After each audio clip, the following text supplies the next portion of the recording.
We talked a lot the last few days about the ecosystem and all the work we have to do and how it's constantly shifting.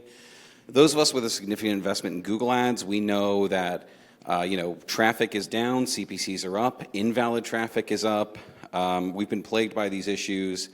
And with the widespread adoption of AI and the rise of search through outside channels, we as marketers are being forced to adopt a new world where Google is becoming less relevant.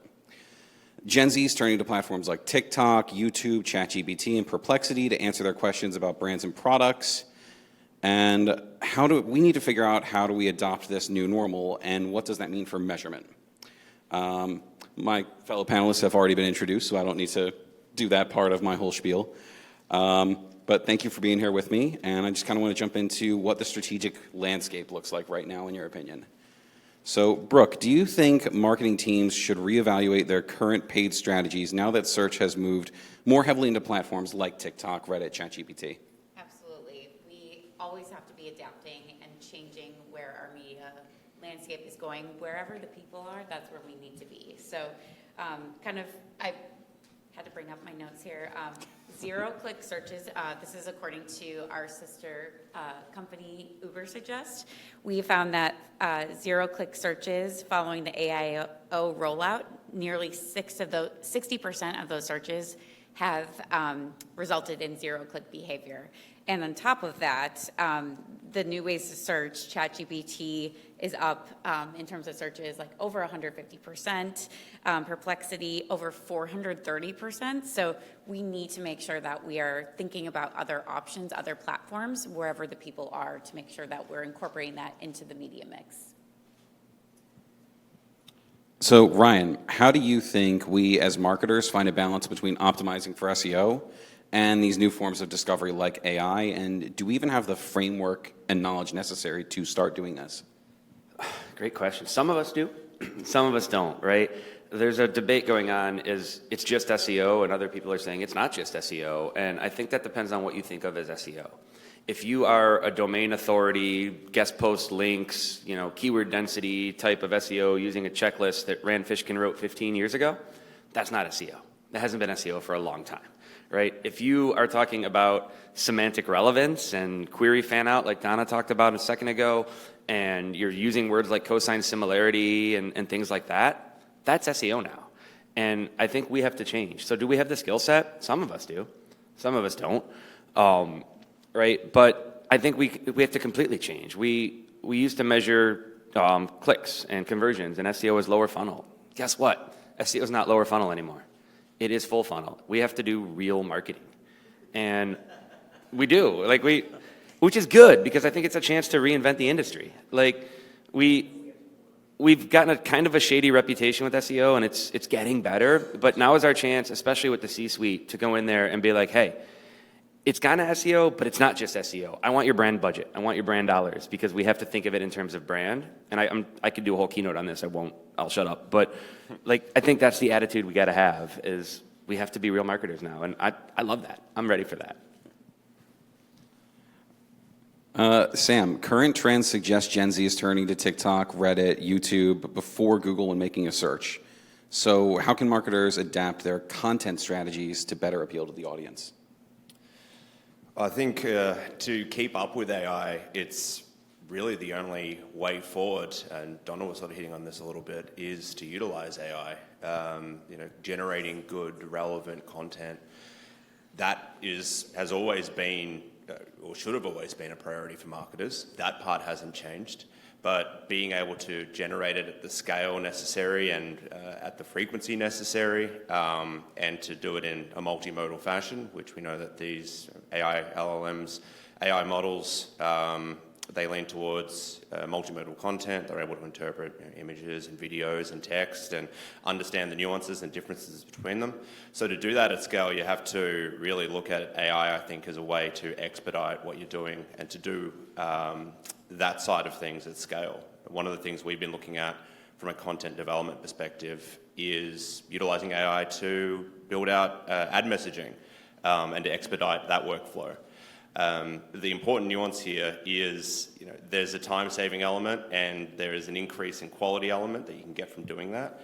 but there also has to be that human element. I'm echoing a lot of what people have said already, but the tool that we're using, it's shaved down ad messaging development, creative development from an exercise that could take 3 days to an exercise that now takes an hour and a half. The reality is the outputs take 15 minutes. The rest of that hour and a half is human-led quality assurance, because these AI models, AI creative solutions, they're great at generating things at scale. They're great at generating permutation based on prompt sequences, based on custom instructions.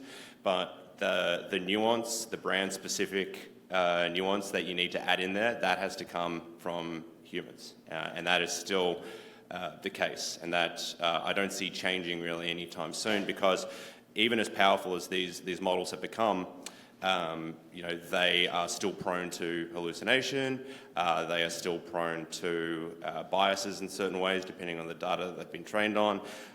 You can write prompt sequences to help them understand brand guidelines, and particularly if you've got clients or you're a business in an industry that's heavily regulated and there's certain things you can and can't say, they're okay at doing that, but still needs that human-led quality assurance, to make people feel okay about the content and make clients feel okay about the content that's being generated, but also B, those checks and balances are still important to catch anything that potentially these AI models have generated that may not be in line with your brand, or may not be congruent with what you want to put out there.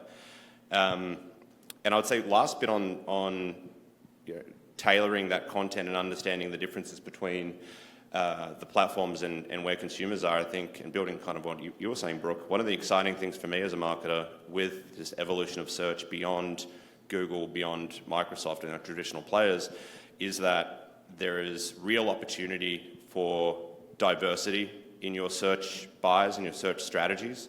Budget line items shouldn't only be Google and Microsoft now. You should be looking at ways where relevant to test into these new platforms based on where you can find incremental audiences, particularly if those audiences aligned with what you're trying to achieve as a brand. TikTok obviously skews younger.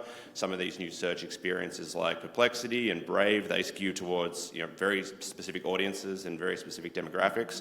And they also tend to be quite incremental as well, in that a lot of people who utilize Perplexity, utilize Brave, they tend to use just those engines, and they don't necessarily bounce between a Perplexity to a Google to social media search that frequently. There's certainly an incremental opportunity there as well. So I would say that's definitely something that people have to consider, both from a content strategy perspective, but also from a budgeting, targeting perspective. Where is your audience, and what platforms do you have to be on to reach them? Because it's not just going to be Google moving forward. I feel like that's nothing new. When Amazon came out, we didn't have advertising right away. Once it was available, we adapted. And yes, there were less searches on Google, but it just meant we had to be in two different places. So to get going off of Sam's incremental reach, that's really where the media mix will shift. And I think it's interesting how search marketers, does that fall into a paid search team's expertise? Or does it fall into a paid social when you're talking TikTok search? So either we have to identify who's the person who is overseeing those search efforts across all the different platforms, or determine how can we make our paid social teams and other channels more in tune with the search audiences, so that they actually know how to use search on things like Pinterest and TikTok. Yeah, I think the commonality, also the last point on this, with these different experiences, I don't think that marketers should necessarily overthink it too much. I mean, at the end of the day, we're gonna. But I think it's still about removing friction at the end of the day, right? And I know that's becoming a bit of a cliche to say that, but we're all pumped up about the conversational capabilities. There's generative results on TikTok now when consumers search on that. But at the end of the day, it's still going to be creating experiences and utilizing these platforms and having content available that's going to make it as easy as possible for these consumers to get to where they want to go. Like, conversational search is great, but if consumers are going to be stuck on a conversational loophole on any of these generative experiences for too long and not find what they're looking for, then they'll desert that experience. And ultimately, they're still going to gravitate towards where the best experiences are for what they're looking for, and to give them the most seamless sort of path to either the information or the services or the brands that they're looking for. And that's the real marketing aspect, right? We still need to understand where our consumers are, what they're looking for, what they're trying to do, what their needs are, and then position our brands either paid or organically in a way that gets in front of them. And that's the part I'm excited about, because like we get to evolve into real marketing. It's no more just like bid on keywords, right? It's understanding our user and their intent, and it's probably what most of us should have been doing all along. Some of us were, but it's a change, right? It's no longer just measuring a click. It's an awareness thing, right? And like in the case of the users, we may not get that click. Like when I Google, how old is Taylor Swift? I just want a number. I don't want your website with a cookie consent notice and a newsletter sign up and a pop-up ad and, you know, an autoplay video and scroll down through 300 words of text to get to the number. I just want the number. And we were spoiled so long in that we could run an ad for that and get a click, or we could rank for that and get a click, and the user never wanted that. And that's gone. It's going away. So we need to adapt to, like, you know, I'll use the Taylor Swift analogy again. Like maybe people want to know concert experiences. AI can't tell you what the concert was like, or, you know, or relive it for you or share that experience with you like a human can. So like we have to adapt to that new type of content and that new type of, you know, figuring out what users want. And we are seeing that searches from a paid perspective are declining.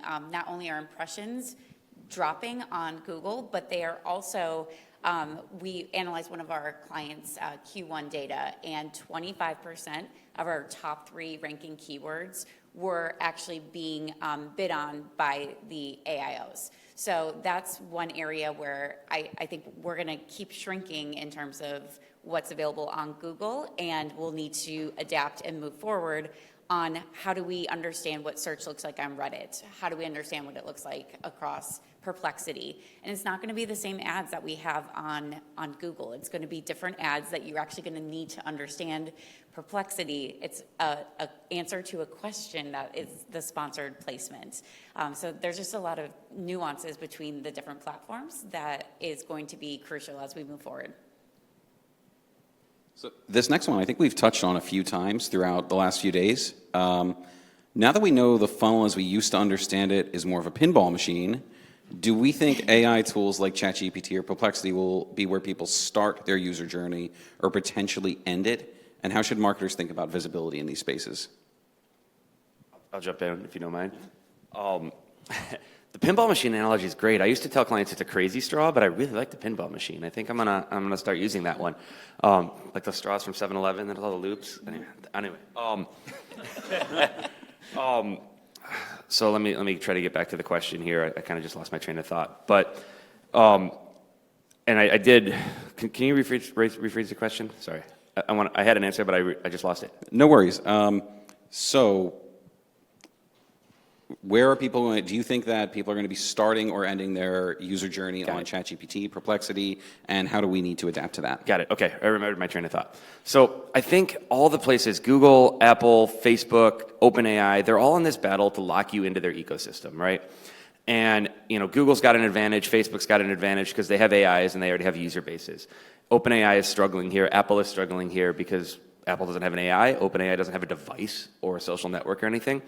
And I think the future we're going to see is not, I'm going to a website for AI. I think within a year, maybe 2, that's going to be gone. It's going to be dead. Like, well, they'll still exist, but it's not going to be the use case. We're going to have it in my phone, in my computer. I'm going to have my own AI ecosystem. It knows every app I open, everything I do, every contact I have, and it runs on my device, so my data's not going anywhere. And it's based on that and recommending me that. Because we're at the point where AI doesn't need more training data. It just needs more of your data.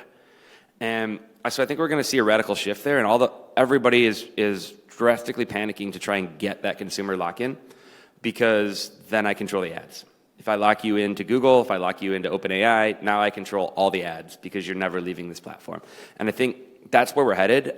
We'll see what happens with all the antitrust stuff that I can't legally talk about, but I think that's where we're headed. But as far as understanding the platforms, right, I'd be remiss if I didn't mention, like, we're at an early stage, Donna talked about it, where all the patents are out there, and they're most likely working the way the patents work.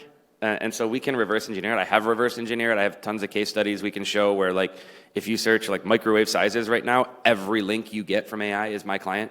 We put 3 different websites up there, right? Any query about microwaves, right? It's us with Whirlpool.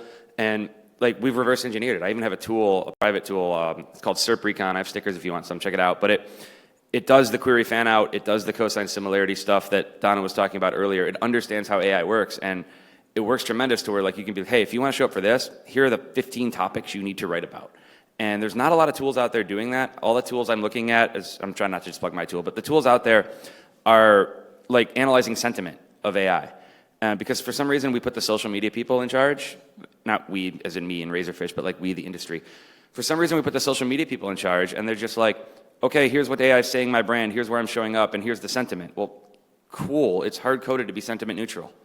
So what are we doing? Why are we doing sentiment analysis? Like, is it because we can't figure out how to analyze topics and break it down scientifically? Probably. So like, I want to see better tools that actually work based on how the patents work, right? And so I made one, but I'm not trying to just plug it. But like, I want our industry to do better. Like, let's stop measuring sentiment of something that's hard-coded to be neutral. Let's actually measure something that matters.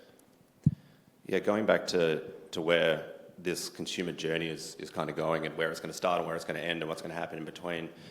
And to bring it back to Google, Google for the longest time, they got into the position of dominance that they're in by, for the most part, providing the best experience in traditional search.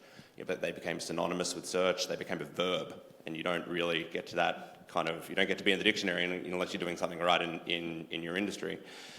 I think there isn't no easy answer to, are people going to start on ChatGPT? Are people going to start on Copilot? Are people going to start on Perplexity and then move to Google to convert, or vice versa? What I think is going to happen is, I think consumers are going to become increasingly search agnostic. I think Google will still have dominant market share, and I think it's going to take quite a bit of time for that to really dissipate, if dissipate at all. But wherever people are finding the best experience, that's where they're going to go. I mean, I think consumer platform loyalty is good to an extent, but given just how diverse it's becoming, and given how many choices there are, and given how many ways there are to research, and how many different ways, or how many different players are now facilitating discovery, it's going to be where the best experience is. And, the acceleration of AI and generative search experiences, the real shift, I think, is it's created an environment where that Google kind of monopoly over the search experience can now be, it's been broadened and expanded, and sort of there's been a lot of breakthrough there in terms of people going, well, no, there are alternatives. There are other places I can search, So with this whole pinball machine analogy, the whole linear funnel, Google even said at GML, they admitted that the linear funnel, the consideration, conversion funnel, awareness funnel that we've looked at for so long, and that marketers have used for so long to build strategies, build their team structures, that's basically redundant now. It's not going to be a linear path. It's not going to be consumers start here, they end here, here's what happens in the middle. It's going to be kind of all over the place, I think. And that's why having that kind of diverse strategy, looking at different search experiences, understanding how to activate on those, understanding what they mean for your brand in particular and the audience that you're looking for is going to be important. Well, and then you move into attribution. How do you measure all of these different places into one platform? So yes, there's the CM360s of the world, but how do we track what's going on Perplexity and ChatGPT? So there is still a lot of uncertainty as to where people are pinballing towards. So that's one area too, that our measurement tools are going to need to be improved in order for us to understand that real consumer journey. And maybe we won't understand it. Maybe there won't be anything to do that in the future. But for now, it is somewhat of a black box, and we don't know the full funnel approach when those new tools are being added to our search mix. It's an interesting issue. Like, can you make a tool that uses all the APIs to show your visibility and your competitors? And yes, it took me like 2 hours. I have a tool. It's out there, right? Talk to me. I'll show you where it is. But that's not the point. The point is it's really easy to do that, but AI is so personalized that if I'm hitting it for the API to get who's showing up for everything, I'm getting one set of results. No one in the real world is getting that set of results, because every AI engine knows who you are, what you've previously searched, where you're located, right? They know information about you, and none of the tools can replicate that. So I know what a brand new first-time user sees, and we can measure the visibility across that, but I don't know what Brooke or Sam sees. There's no way. And so unless they give us that data, which they're not going to give us that data, they'll give you guys the data on the paid side, but on the SEO side, we're not going to get that data, right? History shows that. But it's going to be a challenge. I think we have time for one more question. Do you have any advice on how forward-thinking marketers should be pivoting today to future-proof their discovery strategies? You're looking at me, so I'll start. Yeah, we got to change. Somebody on day one said multi-channel attribution needs to die, and it needs to be about total business success. I don't know who you are. If you're here, shout out. But I think that was a really great statement. And I think that's what we need to be doing. I just had a conversation yesterday in between stuff with a CMO of a publicly traded company. And they're like, hey, all our traffic from AI is gone. What do we do? And I'm like, yeah, we got to stop talking about your traffic from Google search. That's what we got to do. Like, I see you have billboards. Like, I drive by them all day long. How much traffic do you get from those? You don't. But when you stop them, you get less sales. And like, we need to talk about search in that same way. We need to look at overall sales, overall business goals. We got to start talking about awareness and visibility. And like, I wasn't joking when I said I'm coming for your brand dollars, right? I want your brand dollars. Like, if you're considering TV, out of home, things like that, we got to consider search now in that funnel. And it's a philosophical change, but I think it's one we need to make. And like, don't stop measuring cost per click and conversions, right? But like, in addition, we need to start thinking about it as brand too. I think there's sort of two sides, or a couple of different sides to this. There's the thinking about what your media mix looks like, which we've belabored, but honestly thinking about where my key audience is, what the utility of Google is now that it's not going to be the endpoint for all search, and how you sort of can diversify your strategy, where it makes sense to test, where you can carve out test budgets and develop learnings on different platforms like your Braves, like your Perplexities, understand if they're working for your brand. There's no such thing as a bad case study or a bad learning. If these platforms don't work for your brand, that in itself is valuable to understand as well, and to also understand how you might want to tweak your content strategy to be more effective on these sort of new search experiences. And then the other part of it is I always challenge my clients with this. Think about, what were the problems that you wanted to solve for many years now, but haven't been able to because, the technology didn't exist, or we didn't have the capabilities, or we didn't have something like AI that could be prompt engineered to remove some of like the heavy lifting, some of the boring work, for example.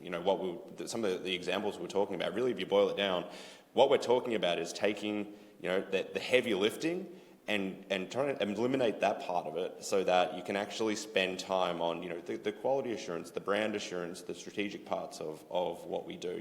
Annual planning, talk about all these things we want to do, and then teams get bogged down in the day-to-day rigmarole and the spreadsheets and the blocking and tackling that goes with digital marketing. Well, you can actually remove a lot of that friction. When we talk about removing friction, it doesn't have to just be with the consumer. It can be with internal teams and internal operations as well. So yeah, there's the content part of it. There's the utilize AI to streamline what you're doing and to solve some of the problems and some of the challenges. Might even be the measurement part of it as well that Brooke was talking about. And those, I think, are the two sort of primary pillars that people should be thinking about. Somehow we got that backwards too, because when AI first came out, we're like, hey, computer, go make art because I got work to do in spreadsheets. No. Why did we do that? Sorry. All right. Guys, thank you so much. I think someone needs to set up an affiliate link to make sure Melissa gets paid for every time we use the word pinball as the new marketing funnel, for sure. We have time for a couple of questions. Hi, Tabitha with GE. So I'm going to date myself. I remember when Google didn't have ads and it was very reliable. That's kind of the way ChatGPT is right now, where it's hyper-personalized, hyper-reliable. But they did announce that they're going to have like a paid kind of structure coming out with ads. So do you think that's going to obviously like change the usage of ChatGPT and the reliability when we start factoring the fact that, companies are paying to appear at the top? I mean, I always think that these products are coming up, these opportunities, new search AI opportunities, they're all trying to figure out how to monetize. So I do think people expect that. They do expect ads when they're using a tool that they're not having to pay for. So yes, it might change the way that we look at things and the way we purchase ads, but I think it's going to be crucial to have your paid media teams be connecting, specifically paid search and social, connecting with SEO.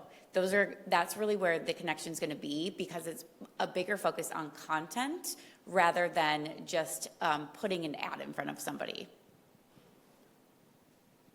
I think if Search GPT remains, dedicated to their mission of providing a really good, relevant user experience, even if part of that good, relevant user experience is surfacing paid results, I think there's naturally going to be a percentage of the consumer set who are going to be sort of cynical and glib towards any platform that runs ads. But I think there'll be others in a similar fashion to the vast user base that Google has, that will continue to use those platforms so long as the convenience is there and so long as the relevance is there. If it's a good user experience, people will keep coming back, even if it's an ad. They may not even realize they're clicking on an ad. But if the advertising part of it starts to override, the relevancy, the potential for personalization, if it starts to introduce friction points, then that's where you're going to have that challenge.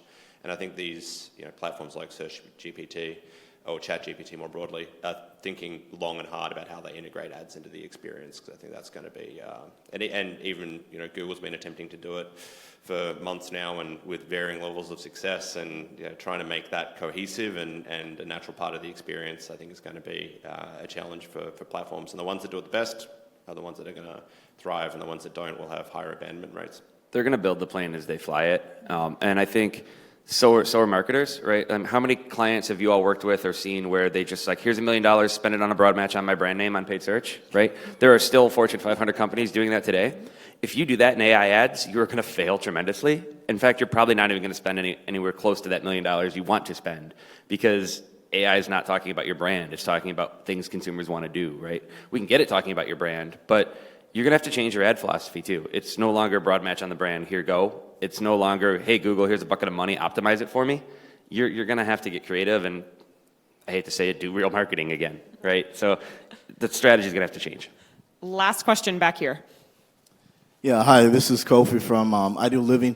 So the CEOs where I'm at, they started wanting to have an initiative show up in GPT search, and a lot of people rallying around that.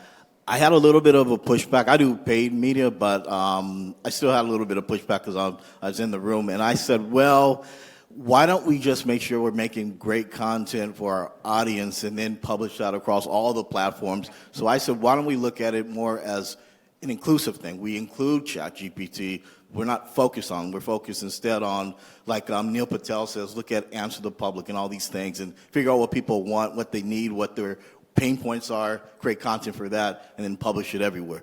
So one of the things that I asked, and this is my question, is what is the actual relevance of showing up in GPT in terms of like volume? Like right now, it's kind of like the billboards that Ryan was talking about. We don't really know exactly how much traffic is there, but how important is it to show up for certain terms on that particular platform, say ChatGPT? I think it's super important. I think, again, we don't have good metrics or tools to measure it. We're building those as we fly the plane too.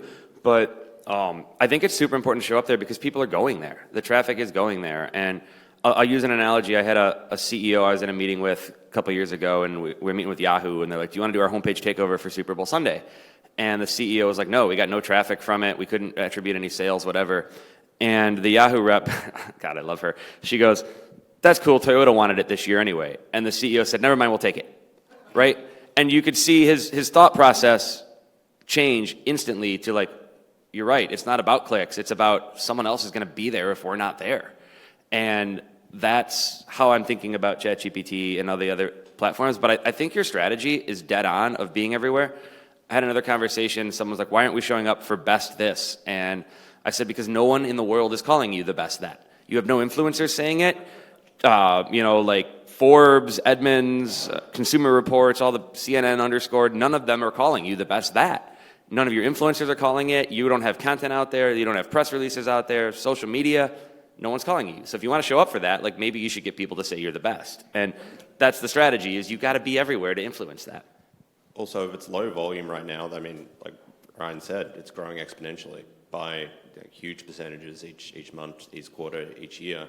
So, even if the volume's not there or the scale's not there right now, this is a really good opportunity for marketers to perfect your strategy, your content strategy for these different platforms. Like we said, they run on different models. They have different inherent biases. They look at different data sets to determine results. So getting your game plan together now for Search GPT or for Perplexity or for any of these platforms, I think is a really smart idea, because then, you'll be ahead of the curve, and then you'll be the one who's able to effectively scale while other people are still figuring out how to go to market on these new experiences.